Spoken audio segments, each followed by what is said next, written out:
Bonjour à tous, on se retrouve aujourd'hui pour une story time dont je ne connais moi-même pas la fin. Je vous cache pas que je suis plutôt attristée et très inquiète pour Kouros. Voilà, bon, vous le savez si vous avez suivi les vidéos, dès le premier jour Kouros a été malade, ça fait un an maintenant qu'il est avec moi, et le premier jour où il est arrivé à la maison, il a déclenché une pyroplasmose. Suite à ça, il s'en était remis, et au mois d'août, au travail, je me rends compte qu'en fait il fatigue très vite, on refait des analyses, et les paramètres hépatiques sont très élevés, enfin très élevés, ils sont élevés. Et on met en cause la toxicité, puisqu'il avait ingéré du foin moisi dans l'écurie où on était. Et le paddock était blindé de plantes potentiellement toxiques. Le veto avait appelé le centre anti-poison. Et ces plantes-là sont mortelles pour les chiens et les chats et provoquent des problèmes hépatiques. On part donc du principe que ce sont peut-être ces plantes qui rendent le cheval malade.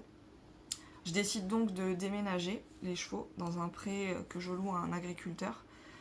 Et donc le déménagement règle le problème pour Aaron, puisque Aaron avait lui aussi des paramètres hépatiques élevés, même si c'était moins que Kouros. Le déménagement règle le souci. Les deux avaient déclenché de la photosensibilité et perdu les crins de la crinière. Mais là aussi, le déménagement règle le souci, les crins repoussent. Par contre, Kouros garde des paramètres hépatiques élevés. On va donc décider de lui faire un vermifuge sur 5 jours, comme on avait fait à Aaron en début d'année, qui avait présenté aussi des problèmes hépatiques. Bon, le vermifuge ne va absolument rien changer. Derrière, on enchaîne donc, puisque Kouros se fait une grosse plaie vers l'apophyse zygomatique, et donc on enchaîne avec une antibiothérapie pour éviter que ça s'infecte. Et le veto m'explique qu'en même temps, si c'est une cause infectieuse qui vient embêter le foie, ça réglera le problème. Bon, bah raté, ça ne règle pas le problème du foie. Et on refait une prise de sang de contrôle en décembre, ou début janvier, non début janvier, et les paramètres hépatiques sont au plafond, c'est explosé.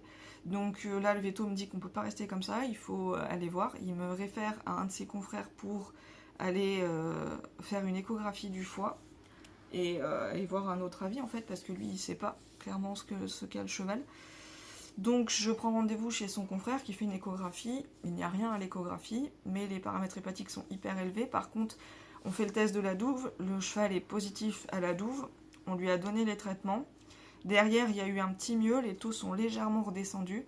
Mais là, à nouveau, sur la dernière prise de sang, les taux sont à nouveau au plafond.